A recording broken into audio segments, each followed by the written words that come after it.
La Repubblica Italiana, della quale rievocheremo le vicende nella nostra carrellata storica, è nata, come recita la Costituzione, dalla Resistenza, ma è anche l'erede di una monarchia sconfitta e di una Repubblica vassalla.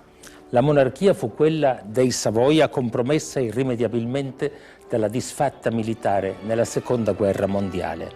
La Repubblica vassalla fu quella definita sociale che sotto comando nazista ebbe a capo il Mussolini rassegnato e avvilito di Salò.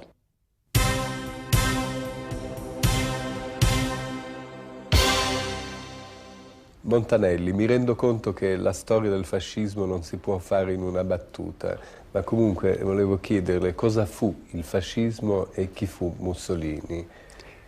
Questa è una domanda che i grammatici definirebbero endiadi, perché è la stessa domanda che sembrano due diverse, in quanto il fascismo fu Mussolini e soltanto Mussolini. Chi vi cerca altre cose, fonti ideologiche, eccetera, è completamente fuori strada. Il fascismo fu Mussolini e la storia del fascismo è la storia di Mussolini, o per meglio dire la storia dei due Mussolini, anzi tre, perché ce ne furono tre in realtà. Ci fu il primo Mussolini, il Mussolini restauratore, il Mussolini che arrivò a Roma non portato sulla punta delle baionette delle sue squadre di camicie nere che arrivarono a Roma quando lui era già presidente del Consiglio.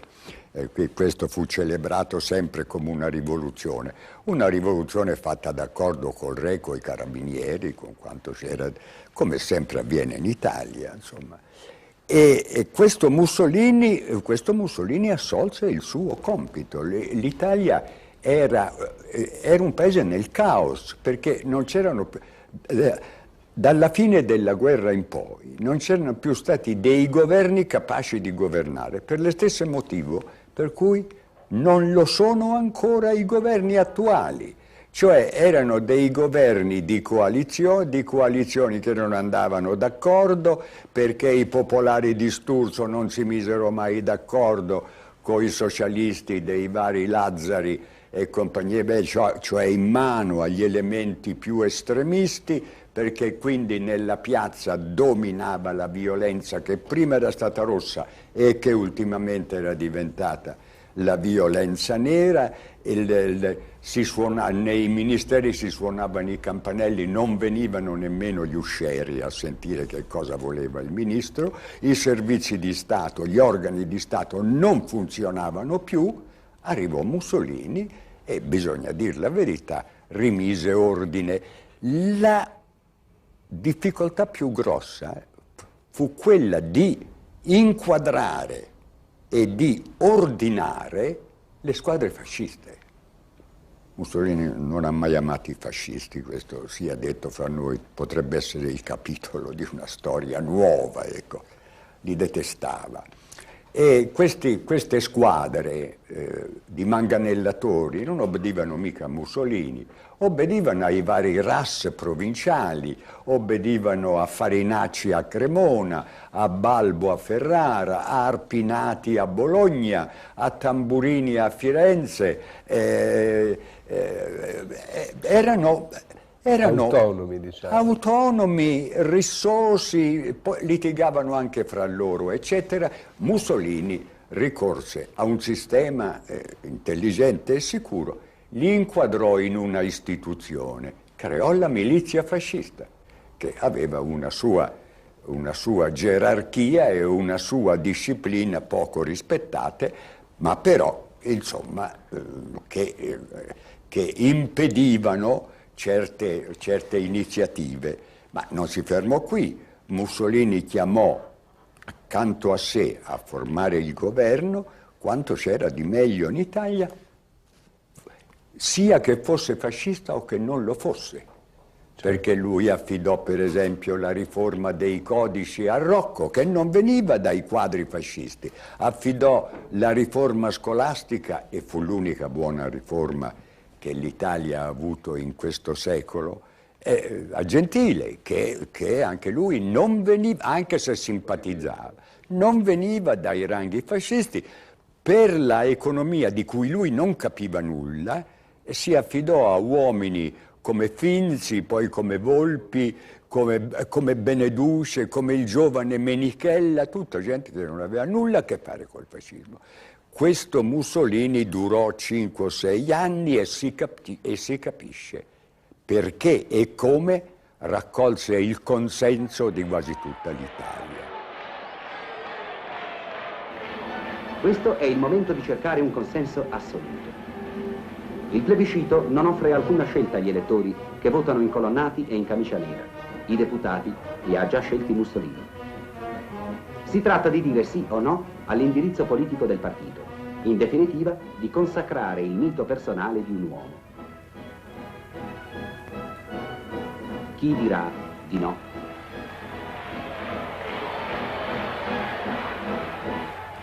Cominciano per il fascismo i giorni del sole e del grano. In un paese dove il pane è un problema di tutti i giorni, questa è una politica che intenerisce e procura consensi.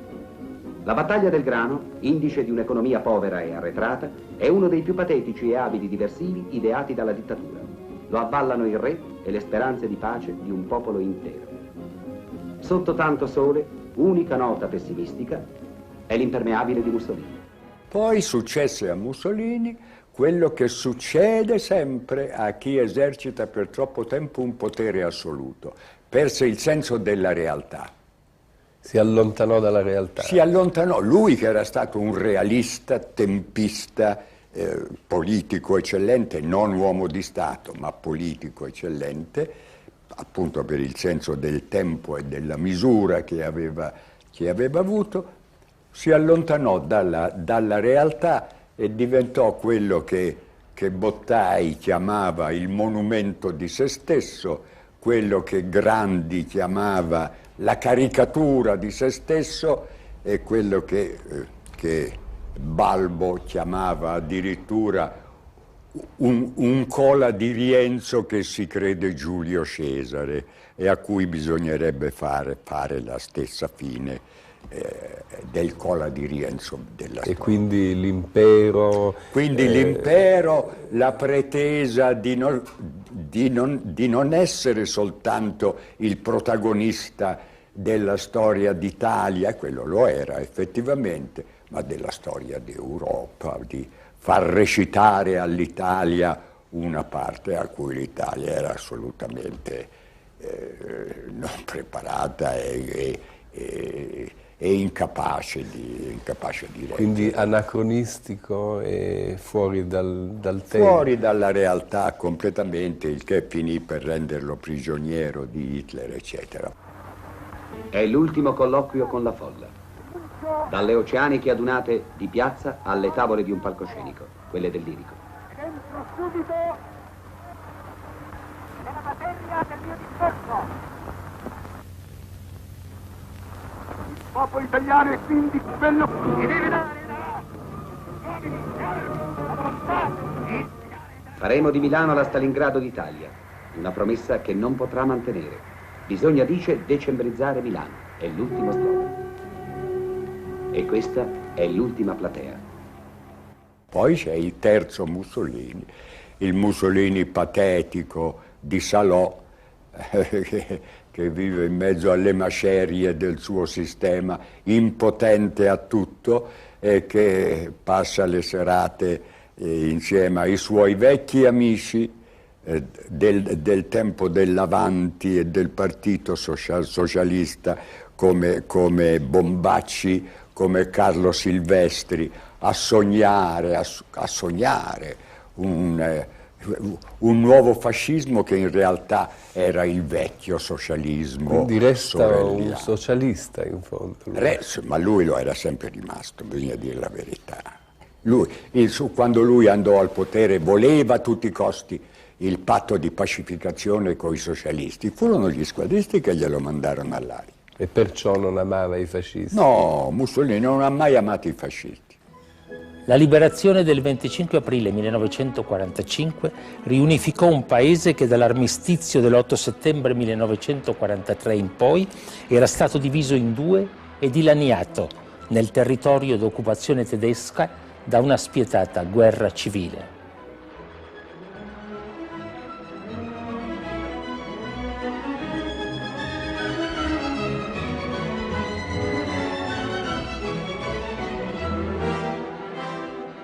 Nell'autunno del 1943, mentre un duce che era ormai l'ombra di se stesso fingeva di far rinascere il fascismo delle origini, nell'Italia meridionale veniva ricostituito, sotto la tutela degli anglo-americani, un embrione di sovranità italiana.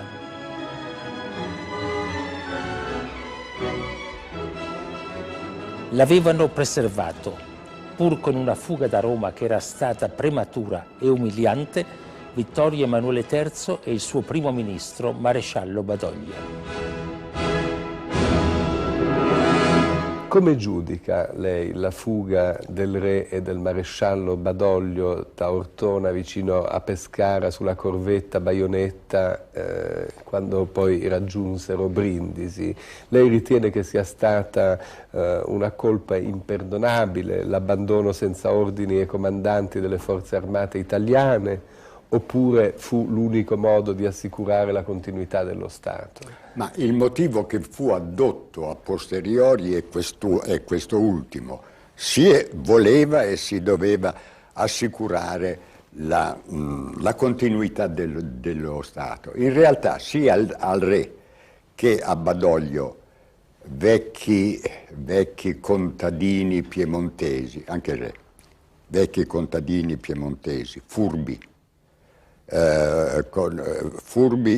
con una certa intelligenza pratica, ma incapaci di immaginazione, sfuggì la grande occasione che avevano di riaccreditare la monarchia in Italia, che sarebbe stata di mandare a Brindisi il principe ereditario con poteri di luogotenenza e il re rimanere a Roma e sulla soglia della reggia aspettare l'invasore tedesco per dirgli: il responsabile dell'accaduto sono soltanto io, non il popolo italiano, non l'esercito italiano, sono io. E quindi il responsabile. Imprigionatemi. E quindi io sono pronto a pagare queste responsabilità. Con questo gesto Vittorio Emanuele avrebbe salvato il pochissimo che restava dell'onore nazionale e certamente la monarchia, perché questo gesto gli italiani lo avrebbero compensato. Non c'è dubbio, ma questo è inutile dirlo oggi, a che serve? È inutile dirlo anche ai vecchi monarchici, per i quali il re era infallibile, eccetera, eccetera. Senta, ma Badoglio era un grande generale, un ottimo generale, era invece un uomo non capace di affrontare le emergenze, era un patriota, era un opportunista? Lei lo conosceva Badoglio? Sì, come lo definirebbe? Era entrambe le cose. Certamente Badoglio era l'unico professionista delle armi che avesse l'esercito italiano. Conosceva il mestiere, ecco. Badoglio, se si fosse arruolato nell'esercito tedesco, non diventava né un Rundstedt né un Manstein, cioè di uno dei grandi strateghi, ma diventava un generale a 1 o 2 stelle. Questo sì, perché il mestiere lo conosceva. L'unica battaglia manovrata della Prima Guerra Mondiale, quella del Sabotino, la fece lui, l'ha inventò lui. E nei manuali di storia coloniale di tutto il mondo è citata l'impresa d'Abissinia come un esempio di impresa esemplare. E lei ha conosciuto da vicino? Io conobbi Badoglio in quelle occasioni perché ero un partecipe di quell'avventura e poi l'ho frequentato dopo. Era un contadino accorto che sapeva però far bene i propri affari, che quando rendeva un servigio al paese, ne ha resi parecchi, se lo faceva ripagare in soldi e in onorificenze. Un contadino piemontese. Ecco, ma era migliore... Però era assolutamente negato per la politica e soprattutto per le situazioni di emergenza come quella in cui si trovò il 25 luglio. Ma era migliore il rapporto che il re aveva con Mussolini o con Badoglio? Beh, con Mussolini il re doveva fare i conti, con Badoglio no, gli dava ordini. E Badoglio ubbidiva? Beh, Badoglio ubbidiva sì, perché un soldato piemontese al re obbedisce. Senta, invece in quel periodo, no, coincide invece dall'altra parte la Repubblica di Salò, durante i quasi 20 mesi della Repubblica di Salò. Ecco, cosa rappresentò Mussolini? Uno scudo contro la furia tedesca o fu invece un complice di Hitler? Ma per poter essere scudo contro la furia tedesca bisognava essere complici di Hitler, cioè a dire fedeli all'alleato che era in realtà il padrone. In realtà Mussolini protestò sempre contro le prepotenze che i tedeschi, non la Wehrmacht ma le SS, perpetravano in Italia, ma protestò con una voce flebile perché non aveva poteri e quindi lui non voleva fare la Repubblica di Salò, fu obbligato a farla. Lui quando Skorzeny lo prelevò da Campo Imperatore sperava di essere condotto a Rocca delle Camminate e di potersi trarre in disparte da tutto quello che stava succedendo. Gli fu imposta sia dai tedeschi sia da quegli estremisti fascisti, i quali poi erano sempre stati un elemento di fronda nel regime fascista. E che invece vennero fuori in quell'occasione e lo presero prigioniero. Lui ebbe 2 carcerieri, le SS di Hitler e i fanatici di un fascismo vecchio stile, squadrista, picchiatore, eccetera. Cioè ciò che non amava, perché non amava nemmeno tanto Hitler. No, non amava Hitler affatto. Hitler amava lui, ma lui non amava Hitler. Si moltiplicano i corpi di polizia del fascismo. Alessandro Pavolini fonda nell'estate del 44 le Brigate Nere, 110.000 reclute. Valerio Borghese comanda la 10ª MAS, 10.000 volontari. Renato Ricci è alla testa della Guardia Nazionale, 140.000 uomini. Graziani conta su un esercito di 57.000 soldati che non sfiorerà mai la linea del fuoco. Ecco, ma chi erano coloro che si schierarono con la Repubblica Sociale Italiana e perché lo fecero? Ma dunque a Salò ci fu un po' di tutto. Ci furono anzitutto i ladri di polli, i quali videro la possibilità di saccheggiare i pollai e di regolare certi conti personali con i loro vicini di casa, con i loro nemici personali, eccetera. E quelli si arruolarono quasi tutti nella polizia di Salò. La polizia di Salò. Cioè una mediocre Gestapo. Sì, era una imitazione di pessima qualità della Gestapo, che era già una imitazione di pessima qualità della polizia autentica. Poi ci furono dei giovani, dei ragazzi, dei ventenni, qualcuno dice addirittura anche dei minorenni, i quali credettero, arruolandosi nel piccolo esercito di Salò, di servire un ideale di fedeltà all'alleato e quindi di onore nazionale. Quanti siano stati non lo so, ma certamente ce ne furono. Poi ci furono alcuni che veramente sperarono, collaborando con Salò, di salvare il salvabile, di salvare certe cose, Faccio dei nomi e dei casi, per esempio quello di Pisenti, ministro della giustizia, che non aveva mai dato prova di grande attaccamento al regime, ma che pensò e non si illuse soltanto, ottenne anche di far funzionare, pur in quelle condizioni, la giustizia italiana in modo decente.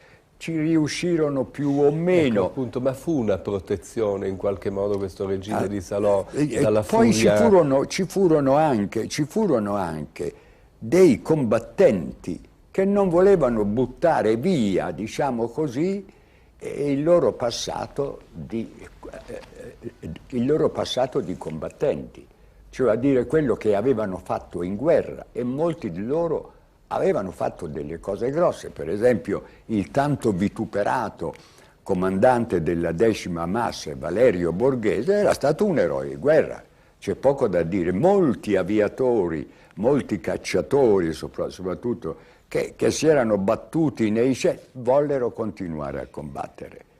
Insomma, erano un po' fanatici tutti questi che... Ma fanatici, alcuni erano fanatici, altri, per esempio, tutta la burocrazia delle regioni occupate rimase al suo posto, non per fanatismo, ma perché quel posto significava la continuazione della carriera, lo stipendio, c'era l'alibi che bene o male era la continuazione di uno Stato, e ci furono tante cose a Salò. Al governo Badoglio, prima insediato a Brindisi e poi a Salerno, fu dato l'appoggio di Palmiro Togliatti, leader comunista in esilio arrivato dall'URSS. Fu la cosiddetta svolta di Salerno del Partito Comunista Italiano, frutto di un realismo spregiudicato di Togliatti, ma anche di Stalin. Senta, ma perché non venne mai scatenata l'insurrezione generale contro i tedeschi quando erano in rotta, cosa che era stata preannunciata dal Comitato di Liberazione Nazionale dell'Alta Italia? Non ci fu, perché non era possibile farla, perché la resistenza, chiamiamola finalmente col suo nome, non fu una resistenza ai tedeschi, fu una guerra civile fra italiani. E invece ci furono grandi lotte tra i partigiani e i repubblichini, cioè l'esercito di Salò? Sì, lì ci furono delle lotte dei partigiani contro i repubblichini e delle lotte interne alle formazioni partigiane, perché l'elemento comunista voleva il monopolio assoluto della resistenza. Fu una bruttissima guerra che continuò anche dopo la resistenza, anche dopo la fine della guerra, a dimostrazione che la resistenza non era stata ai tedeschi, era stata ad altri italiani, e continuò con le... Vabbè, le foibe non furono farina del sacco italiano, furono gli slavi che fecero queste, ma d'accordo con i comunisti italiani. Il triangolo della morte e viceversa fu la continuazione della guerra civile fra italiani.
Ecco, ma lei come definirebbe l'esecuzione di Mussolini e di Claretta Petacci, dei gerarchi e la loro esposizione a Piazzale Loreto, a Milano? Ecco, questa fu giustizia di popolo o, per usare l'espressione dello statista e del celebre antifascista Ferruccio Parri, fu una macelleria messicana? Ecco, io non sono d'accordo con Parri in quanto la definì messicana. Fu una classica giustizia di piazza italiana, orrenda. Io l'ho vista.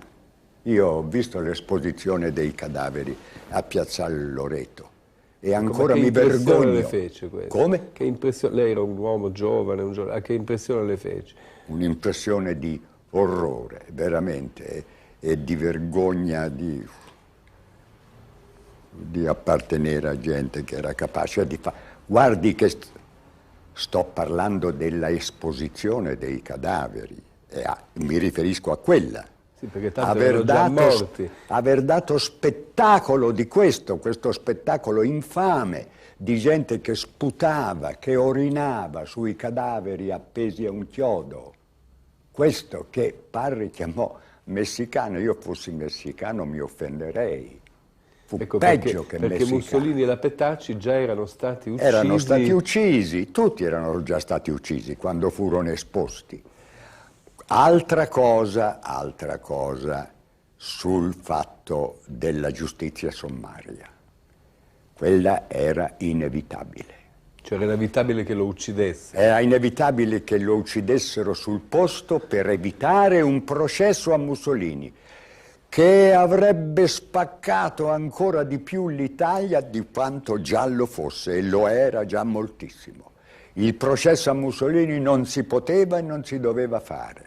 In questo il Comitato di Liberazione ebbe ragione ad approvare a posteriori, perché l'ordine di fucilazione di Mussolini non venne dal CLN. Da chi venne l'ordine? No, venne da Longo. Venne da Longo, ma badi bene, io nonostante il mio anticomunismo dico che fu un ordine sacrosanto. Bisognava impedire a tutti i costi. Naturalmente la giustizia di piazza è sempre una cosa orrenda, è una cosa infame, però in quel caso era necessario. Ma è la Petacci? Ecco. Poi a questo si unì, furono aggiunti degli assassini gratuiti, come quello della Petacci, anche quella appesa per i piedi, con le sue vergogne denudate, anche contro di lei si sputò, anche su di lei si orinò. Queste scene da tricoteuse, veramente. Questo indignò moltissimo anche Hitler, che venne a saperlo nel suo bunker. Dunque, no? Io lì ho una testimonianza, la famosa allora, Anna Reich, l'aviatrice che riuscì con un aliante a atterrare sul bunker di Hitler già sotto la gragnuola di bombe sovietiche. Era completamente isolato ormai questo bunker, era lì, quindi si trovò presente quando la radio che c'era scandì la notizia di Piazzale Loreto con la descrizione. Hitler ebbe una crisi di furore, una crisi di amore verso il duce, questa è una cosa curiosa, verso il quale lui aveva sempre nutrito un complesso, diciamo, quasi di inferiorità, perché lo considerava disprezzava l'Italia, ma aveva una specie di grande rispetto per il suo maestro Mussolini. La crisi di rabbia con cui disse degli italiani le cose più orrende, ma disse, no, Mussolini, a me questa fine non me la faranno fare. L'Italia del 1945 era figlia della sconfitta, era un paese martoriato, nulla di paragonabile all'Italia d'oggi dove anche i bambini hanno il telefonino.